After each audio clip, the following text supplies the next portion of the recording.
a ver, más nuestros, más del día, más interesantes, que a la gente le interesa también, que es el asunto de la economía. Todos estamos golpeados con el tema de la recesión económica. ¿Estamos creciendo? ¿No estamos creciendo? A ver, qué está pasando con la población informal y sobre todo el retiro de la AFP y el retiro de la CTS va a ayudar, realmente va a mover la rueda de la economía en el país? Por ahí hay sectores privados muy ligados a las AFPs, por supuesto, que están diciendo que no va a ser así. Creo que incluso la propia asociación de AFPs ya se ha manifestado al asunto y han dicho que el retiro de los 20.400 soles en 4 armadas que va a ocurrir este año no va a terminar ayudando a la economía del Perú. Bueno, hemos traído un economista que además es un hombre que sabes, él es presidente del Instituto de Libre Empresa, profesor universitario, economista conocido, en diversos medios televisivos lo llaman, le preguntan sus opiniones, etcétera, y él siempre muy amablemente las da. José Luis Tapia está con nosotros. Hola José Luis, buen día. ¿Cómo estás? Buen día, Fabricio. Bueno, la economía, mira, hay que verlo de dos ángulos siempre, ¿no? El ángulo personal, si a ti te dan 20.000 soles te va a ir mejor, ¿no es cierto? Es algo lógico. Lo que pasa es que con eso de decir la economía en su conjunto, ahí tienes que ser muy cuidadoso, porque en ese aspecto es donde viene la discrepancia justamente entre los economistas. ¿Cuáles son esas discrepancias normalmente?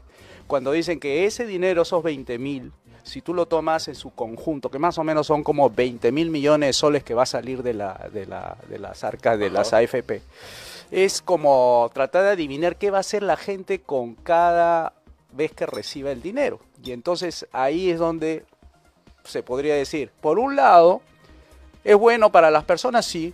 Por otro lado, desde el punto de vista de la AFP, es bueno, no, porque no rentabiliza lo que se supone debe rentabilizar. Pero por otro lado tienes el aspecto de los bancos. Cuando los bancos reciben dinero de los propios, digamos, de las cuentas de uno lo deposita. ¿Qué hacen con ese dinero los bancos? Lo prestan. ¿Correcto? O sea, prestan es un tema que también le conviene a los bancos. O sea, para el hipotecario, por ejemplo, cuestiones hipotecarias. Tienes un saldo y quieres poner para tu préstamo hipotecario. Lo cual, eso. Después viene el otro tema, el de la deuda. Por ejemplo, saca la plata, paga la deuda. ¿Le va a punto de vista de la persona? ¿Le va bien? Sí, le va bien porque está reduciendo su carga financiera y va a pagar menos deuda, digamos, a final de su ejercicio. Luego tienes el otro lado de la parte, digamos, más macro de la economía. Esos 20.000 millones que dice que va a salir de las AFPs, lo toman ellos como si fuesen parte de una política económica. Quiere decir, el ministro juega con los 20.000 millones como para hacer con ello política. ¿Qué significa eso? Que lo toma como una variable. Por ejemplo, ¿debería esto estar destinado para el gasto, para las inversiones, para el consumo, para esto? Y lo toma dentro de su ecuación. Hay una ecuación dentro de la macroeconomía que se llama el PBI igual, consumo más inversión, más gasto, más exportación, importación. Todas esas 4 o 5 variables es para el ministro importante porque hace seguimiento del PBI todos los meses. Entonces, con lo que quiero decirte a ti y a tus amigos que te siguen es, si tú lo ves desde un punto de vista individual, le va a ir muy bien a la gente teniendo algo porque la gente sabe qué hacer con su dinero. Si tú lo ves desde un punto de vista macro, hay muchas opiniones. Yo la vería más positivo, digamos, ¿no? O sea, la gente paga su deuda, los 20.000 ya no va a estar en manos del gobierno, porque tú sabes que esos 20.000 millones, gran parte de los depósitos de las AFP, tú sabes que está en el gobierno. O sea, si tú miras las inversiones realizadas por las AFP, es 21% de sus depósitos están invertidos en el gobierno a través de unos famosos bonos, etcétera. Entonces, ¿eso para qué sirve? Para financiar al gobierno. Entonces, el gobierno no puede desprenderse así nomás de 20.000 millones porque sabe que no va a poder contar con ese dinero para hacer política. Entonces, el propio gobierno está opuesto. Aun cuando ese dinero no le pertenezca al gobierno, o sea, no le pertenece. Le pertenece a la gente, ¿no? A la gente. Cada uno, ¿verdad? Pero las AFP financian al gobierno, ¿ves? Entonces, ¿de qué estamos hablando? Ellos, claro, sacando la cara por su gobierno, van a decir, bueno, que sigan financiando al gobierno, pero ya sabemos en qué acaba ese dinero. Entonces, desde un punto de vista, digamos, general, en el balance entre lo individual y lo colectivo, yo prefiero siempre lo individual, porque lo colectivo son estadísticas, son agregados, son cosas que tú no puedes saber finalmente si la gente va a hacer determinado tal cosa. Entonces, ahí tú no puedes asegurar nada. Lo que sí sabemos es esos 20.000 millones que van a salir y que van a estar distribuidos en las cuentas individuales de las personas, por lo menos en esta coyuntura, es una coyuntura bastante adversa, ¿no? Como tú sabrás, no los indicadores por lo menos no nos dicen mucho. Por ejemplo, dice, salió negativo la última, el interanual, que le dicen, dicen marzo a marzo, dice, entre marzo de este año y marzo del año pasado, ¿cuánto creció? Y te sale negativo. Pero si tú agarras de los primeros 3 meses, enero, marzo y abril, o enero, febrero, marzo, te sale positivo. ¿Y por qué te sale positivo? Por el efecto rebote del año pasado, que como está negativo, todo sube. Pues, ¿no? O sea, a ver, en resumidas cuentas, para que la gente para masticárselo a las personas, realmente va a dar vueltas la economía en la calle, el feedback, el ida y vuelta, va a haber más liquidez en la calle a raíz de todos estos gastos que la gente va a tener al cobrar su AFP. Sí, en realidad sí, siempre hay liquidez para la gente, pero el tema es cómo va tu economía, cómo saber cómo te va. Tú estás bien endeudado, poco endeudado, mucho endeudado. La prioridad siempre es matar deuda lo primero, ¿no? Eso es el consejo clave, entonces. Claro, eso es lo primerito. Ahora, ¿qué va a hacer la gente una vez que tiene? ¿Va a invertir? Bueno, en esta coyuntura vas a invertir. Según lo que dicen ahí, no deberías invertir porque el mercado se está estrechando. Hay un indicador, por ejemplo, el indicador de créditos concedidos a corporativos, ¿ya? Ese es un indicador. Está en caída. O sea, quiere decir que se le está concediendo menos préstamos a las empresas para que aumente su capacidad de producción. Entonces, ese crédito es un indicador, como decir también la electricidad, el cemento y una serie de indicadores que con eso te señalan si la economía va a crecer de aquí para adelante. Y por lo menos hasta ahora lo que se ve es que hay una tendencia hacia abajo, a pesar de que estamos en rebote, ¿no? Pero igual, no va a compensar. Yo creo que ahí van a tener que hacer replanteamientos. Por ejemplo, el BCR dice que va a crecer 3. 3.1 dice. Sí, el otro 3.4, el MEF. Pero estamos recién en mayo. Vas a ver que a partir de julio esas tendencias van a ser hacia abajo. Siempre se equivocan, los primeros 5 meses se equivocan, siempre, porque hay una tendencia siempre de optimismo al comienzo, por estos indicadores que enseña el BCR, por ejemplo, expectativas empresariales, ¿ya? Entonces dice, de aquí a 3 meses, ¿qué va a hacer usted? ¿Va a mejorar o no va a contratar gente? ¿Va a usted tener más inventarios? ¿Cómo ve la situación de su negocio? Entonces sale negativo. Después le preguntan, de aquí a 6 meses, más o menos. De aquí a 12 meses, mejor. Pero ahí hay una equivocación, porque en la de largo plazo es donde se equivocan siempre. ¿Por qué? Por ejemplo, los empresarios no saben mucho de política, se dedican muy bien a los negocios. ¿Y cuál es la parte política que lo va a afectar? Dentro de un año. En un año va a empezar toda la carrera electoral. Y esa carrera electoral, ¿qué va a salir? Promesas populistas. Van a prometer cambio de constitución.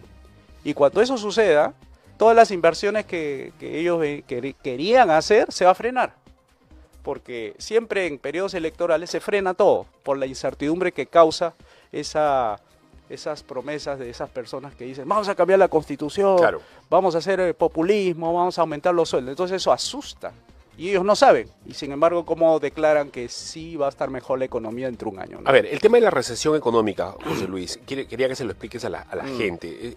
Sigue impactando en la generación de empleos este asunto de la recesión económica. Según INEI, hace muy poquito, alrededor de 20.700 peruanos perdieron sus trabajos en el primer trimestre de este año, es decir, de enero a marzo. Y esto con respecto al periodo anterior compuesto por octubre, noviembre y diciembre. ¿Esto va a mejorar? ¿La recesión va a desaparecer? ¿Va a empezar a darle paso a otra situación? ¿O tú crees que no? Hay de lo posible y de lo factible. Lo posible es, ok, ¿qué tendría que pasar para que mejore esto? Tendría que dar buenas señales el Ejecutivo, ¿no? Sobre todo que lidera. Por un ministro Arista, en vez de estar ahí peleándose con la presidenta, debería estar hablando de reformas. Por ejemplo, reforma política, reforma económica, educativa, todo. porque la reforma siempre trae nuevos impulsos, ¿no? Abrir los mercados, desregular, privatizar, eso es lo normal, eso es lo que hace que la economía crezca, le estás abriendo la cancha a los que se van a dedicar a invertir. Eso es a poner plata en el mercado, claro, para que el mercado crezca. Te estoy bajando impuestos, te estoy abriendo, te estoy desregulando, invierte. Ok, eso es lo posible, eso es lo que podría hacer cualquiera. Ahora, factible, ¿lo puede hacer este gobierno? O sea, así como va, que sobrevive en estos momentos porque tiene 3 mociones de vacancia, luego le dicen que no procede, y luego están empecinados a seguir con esto de la moción de vacancia. Entonces, con esas, en el Perú todo es posible, realmente dicen así, pero viéndolo de la variable política, eso frena, ¿no? O sea, yo creo que deberían hacer reformas, en mi opinión, deberían hacerlas para acelerar. Porque así como está, ese piloto automático está así como el avión, yéndose el piloto automático, pero yéndose hacia abajo. O sea, ¿qué es la recesión entonces, en todo caso? ¿Qué significa y qué tanto daño nos puede hacer? Eso significa desacelerar un auto que se va de aquí a Ica y que está yendo a 80 por hora y cada vez va bajando su velocidad de 80, 60, 60, 40, y no sabemos si se va a parar. Y cuando se pare ya entramos en depresión.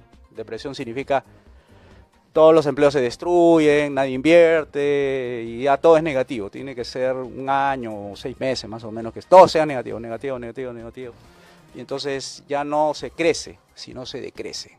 O sea, ahí empieza como el caso de Vizcarra cuando nos mandó al vacío, ¿te acuerdas? El 13% sí, claro, negativo, eso es. Exacto. Eso, por esas causas puede suceder y ya, ni modo, pues ya ahora recuperarte de 13, de 10, de 8 es bien difícil, ¿no? Con las actuales. Aunque claro, los precios de los metales nos dice algo, ¿no? Dice que cada vez que va subiendo el cobre, desde el punto de vista del PBI, sube 0.1%. Solamente impulsado por un metal nada más. Ahora, quisiéramos que eso no fuera lo único, ¿no? Quisiéramos que la inversión no sea solamente minera, sino sea en general toda la economía. Tú sabes como dato que el Perú no es un país minero. ¿Sabías eso? Porque nos venden esa idea de que el Perú es un país minero. No, no es minero, es de servicios. Si tú calculas la cantidad digamos, de los sectores, y esos sectores tú le ves sus pesos, cada uno, cuánto contribuye al crecimiento de los bienes, de la riqueza, te sale 65% sector servicio. ¿Y qué hay dentro del sector servicio? Construcción, agua, finanzas, educación, medicina, todo lo que no es tangible, eso es servicios. Minería, ¿sabe cuánto te sale? 13%. Agricultura, 6%. Pesquería, 1%. Ahora, pero minería 13% en medio de una política consecutiva de gobiernos que no quieren darle realce a la minería. Hay mineras ahí paradas, yacimientos que ni siquiera se abren, etcétera. Sí, pero eso es inversión. Tú sabes, por cada gramito de oro que descubres tienes que mover 1 tonelada de tierra. Y te imaginas la cantidad de inversión para mover eso, ¿no? Entonces, en inversión sí, en exportación también. Pero exportación es una parte de la ecuación, porque te mencioné hace un rato, ¿no? Te dije consumo, más inversión, más gasto. Bueno, esas variables, una de ellas la hace la minería, un poquito más del 50% de las exportaciones es mineras. Pero el resto no lo mueve la minería.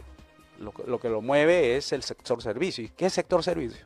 Es comercio mayorista, minorista, la gente que se dedica a hacer negocios con la educación, las finanzas, todo. ¿Y eso es malo? No, eso es una ventaja comparativa. O sea, no hay que hacer mago para que el Perú, en lugar de estar enfatizando, ¿no?, en el tema minero, no, veamos el cuadro conjunto. Las ventajas están mayores en servicios. Es como si tú hablaras de Singapur. ¿Singapur en qué es bueno? En servicio. ¿Hong Kong en qué es bueno? En servicio.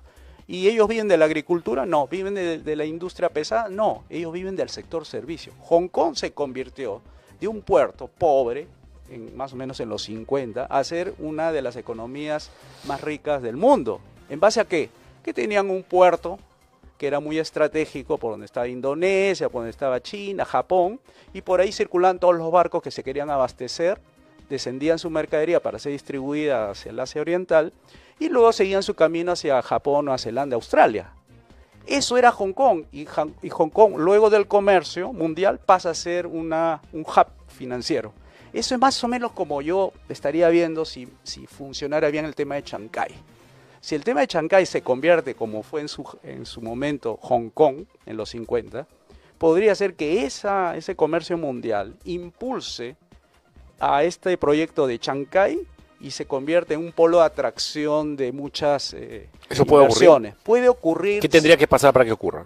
Tendría que hacer algo así como una especie de zona libre de comercio como en China, como está ocurriendo ahora, abrir los mercados en esa zona y por defecto se va a abrir en todos los demás, efecto de demostración, y eso va a impulsar, porque el estatus que tiene ahorita el puerto de Chancay es medio especial, ¿eh? Ojo, ahí ya creo que están entrando algunas leyes muy especiales para darle exclusividad al comercio, que ellos van a decidir cuál comercio, o sea, van a dejar entrar, no van a dejar entrar tal buque, tal, ellos van a decidir. Y ellos tienen una mentalidad mucho más abierta, o sea, mucho más estratégica, viendo al frente, por ejemplo, toda la zona del Pacífico donde está PEC, por ejemplo. Ese hub, eso ellos lo están viendo desde ese punto de vista. Está China, le reduces 15 días a Brasil, pasándolo por toda la carretera hacia el Perú, para no darse la vuelta por la Tierra del Fuego, por Panamá. Exacto. Entonces yo creo que si le damos ese estatus de Chancay como puerto libre o zona de libre comercio o algo así, yo creo que sí podría ser. Es muy probable que eso ocurra, ¿eh? Sí, ojalá. Es muy ¿no? probable que eso pase. Sí, yo quisiera que no fuera solamente Chancay, que no fuera todo el Perú. Imagínate, ¿no? Todo el Perú, una zona de libre comercio, un free market así, extenso. Que el Perú se vuelve de la noche a la mañana en un polo de desarrollo así tremendo, porque el Perú tiene una posición muy estratégica en el, digamos, dentro, mirando al Pacífico, a toda el Asia, muy equidistante. ¿Eh?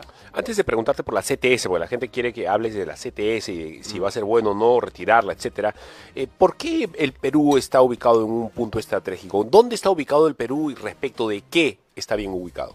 Del punto de vista geográfico, ¿te refieres? Claro. Bueno, geopolítico, digamos, o geoeconómico, ¿no? Digamos. Bueno, ahorita hay dos pugnas, ¿no? Tú sabes de la pugna de los chinos por sacar adelante no solamente este puerto, sino el de Marcona. Y hay otro más, hay uno que está en Arequipa, no recuerdo el nombre, que dice que los americanos están detrás de esto. Sí. Entonces, si hay interés de parte de países o empresas de países mirando al Perú como una zona muy expectante, es porque algo han considerado dentro del cálculo, ¿no? ¿Qué cosa puede haber considerado?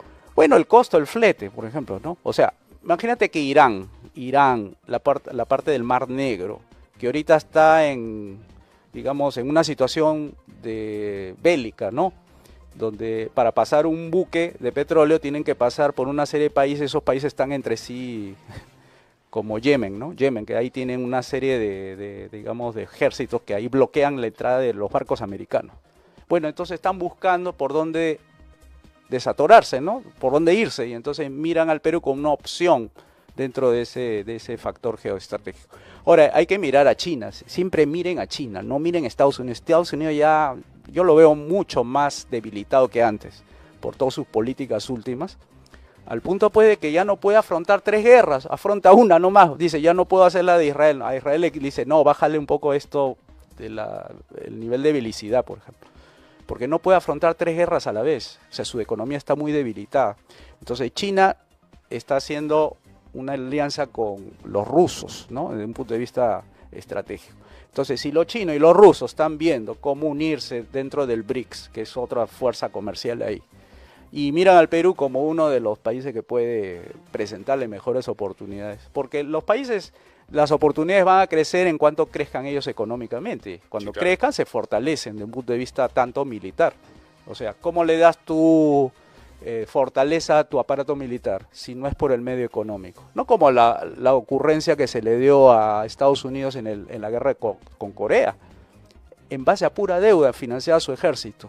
¿Y qué pasó al final? En 1971 abandonan el patrón oro. O sea, era dólar oro. Y Nixon agarra y le puso la cruz, dijo, no, ya no hay convertibilidad. ¿Por qué? Porque era pura deuda que tenía Estados Unidos con los demás países y no tenía el oro suficiente como para poder afrontar esas deudas. Entonces, de buenas a primeras, rompió el acuerdo en Bretton Woods, o sea, el Fondo Monetario, para que no se hiciera ahora el canje de billete con patrón oro, ¿no? Entonces, imagínate esa ocurrencia, no la quiere repetir China. y China quiere que sea libre comercio. Ellos son los impulsores del libre comercio. Fíjate las declaraciones de Jinping, y ellos son pro libre mercado. En cambio los otros son halcones, los norteamericanos, los de la OTAN. ¿Qué hacen? Tratar de acercarse a Rusia para que sienta que hay una amenaza y Rusia no invada Ucrania, y Ucrania se ha puesto en medio del conflicto entre la OTAN y los rusos. Siempre los rusos han sido enemigos de los americanos, ¿no? Pero desde un punto de vista económico están, digamos, haciendo bien las cosas. Por ejemplo, los rusos y los chinos están comprando oro, y en cambio los norteamericanos están comprando deuda. Sí, pues. Y así se van a debilitar, van a terminar yéndose muy mal. A ver, José Luis, para terminar, Sí. ¿es positivo retirar la CTS o no? Bueno, si tienes problemas financieros, retíralo. O sea, ¿por qué vas a hacer que tu deuda crezca? Pero es que crezca? por un lado te dicen que no, pues que es el dinero guardado para cuando te quedes sin trabajo, para que tengas un segurito ahí, etcétera. Pero es que ya no es lo que dijeron ser, ¿no? Que era la No, CTS. pero es lo que están diciendo. Sí, ¿no? sí, por eso digo, trato de aclarar, ¿no? Ya no es eso, se llama ahorro forzoso. No es seguro de desempleo, porque seguro de desempleo, si tuvieras buenas condiciones, no debería ser en 6 meses que la gente podría conseguir su trabajo, ¿no? Debería ser en menos. O sea, aquí se están olvidando cuestiones de fondo, Fabricio. Mira, si tú quieres hablar de cómo darle una mejor condición al trabajador, el trabajador tiene que salir de un trabajo y encontrar otro. Esa es la mejor condición. No es darle un seguro para que 6 meses... ¿Quién se le ocurre a eso? Bueno, a los que piensan que el Perú nunca va a progresar. Lo que hay que hacer son reformas para que ese mercado laboral no sea tan inflexible, o ese mercado no sea tan inflexible y no absorba a esos trabajadores que tienen miedo de salir de su trabajo. Exacto. Y entonces dicen, pero claro, tienen razón, hay que darle estabilidad. Sí, pues sí, pero con eso no vas a resolver tu problema. Y tu problema va a ser que cuando tengas que salir de todas maneras, ¿quién te va a recibir? Ahora, la CTS, ¿cuándo la van a poder acceder las personas a ella? Tengo entendido que ya en estos días, hoy día, Después, no sé. creo que se publica la ley y tienen que Ya- pasar ya como fue 10 días útiles, me parece. Sí, porque ya promulgó el Ejecutivo. Ahora, el reglamento es un retiro, nada más. No es Sí. como en el caso de la AFP que tiene que calendarizado, ¿no? Bueno, entonces, sí, pues... No, la retiren. mayor Si tienen cantidad de gente... problemas, que retiren. ¿No? ¿Por qué se hacen problemas? No le hagan caso a los economistas de la macroeconomía. Miren la microeconomía, esa es la verdadera. Bueno, está muy bien ese consejo. Bueno, José Luis, muchas gracias. No, de Gracias nada. por tu aporte. Siempre es interesante. Bien, vamos a ir a una pequeña pausa.